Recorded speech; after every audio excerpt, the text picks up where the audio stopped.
Hello guys, it's Ivan here checking in, and as always, first things first, hope you guys are brilliant.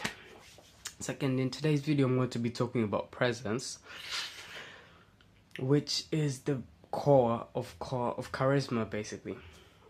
But before we get to that, I want to share with you guys a story that really that's about charisma, and it's from I got it from a bunch of videos. That Olivia Fox-Cabane, who's basically the author of the Charisma Myth book that you guys should check out, and a friend of mine recommended for me, and I recommend to you guys.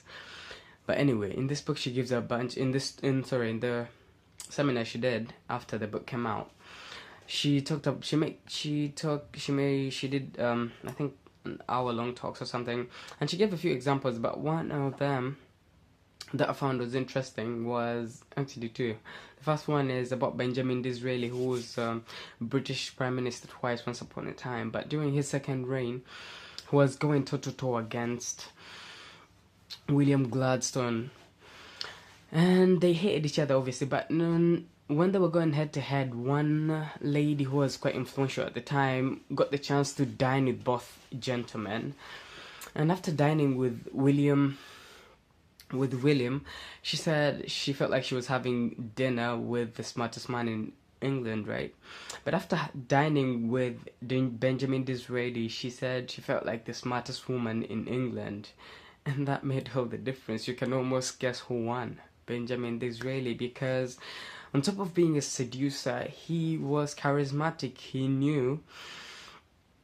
He basically, at the very basic level, was present in the conversation. It's like whomever sat in front of him was the most important person in the world, right? He knew how, and that right there, on top of the other traits of charisma, and that right there is what makes the other person feel like they're being listened to, they're being heard, they're important, being present.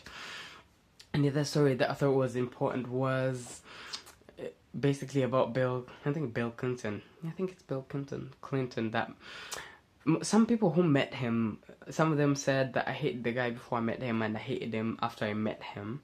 But when I actually met him, in the moment where I was meeting him, I loved the guy. Why? Why would they say that? Because it's actually funny and ironic. But it's basically because when they met the guy, it's as though they were the most important person in the world. He made them feel like that by his presence. Presence, very crucial.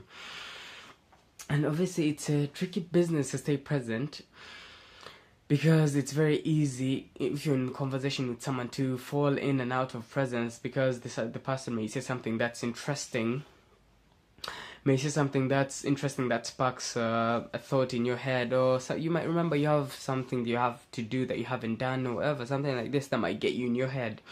And obviously someone can tell when you've fallen out of presence, when you're in your head, because at the very basic level, again, we have too many facial muscles to control consciously, which is again also why we cannot fake most facial expressions like surprise or happiness or sadness. Not saying it's impossible, but at the very basic level, most people can't fake them. Why? Because there's just way too many body language to fake.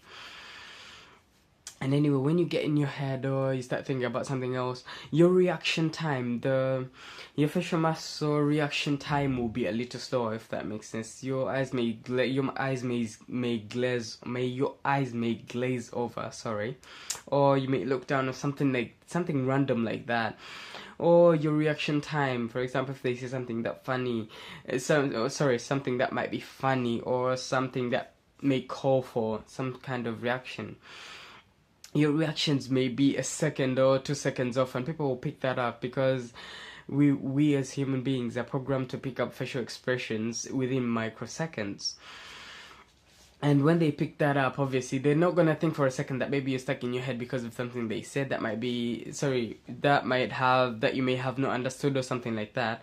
But obviously they will think it's about them, or maybe this is something offensive, something you don't like them, or you think they're boring or something like that, which will basically destroy any chances you have if you wanted to build some kind of relationship with the other person. So try being more present, and the best way to be present, or the two tricks that to do to try and be more present. One is to look in the other person's eyes, and by look, just be sure to not confuse it with staring, because staring is when you're actually looking and you lose yourself in the other person's eyes and you forget about what they're saying. You're not listening.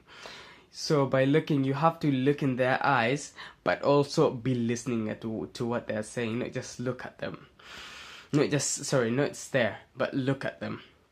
And the other thing is to do, so that you can stay present when you're stuck in your head. Try thinking about the sensations in your toes. Those get you from your head and through your body to your toes. It'll keep you present, stop you from wandering off into Narnia or whatever. Anyway, that's it for this video. Hopefully it's not been too long. If you guys liked that, show the video some love, show it a like, and for those who are new, subscribe for more, and I'll see you guys in the next video.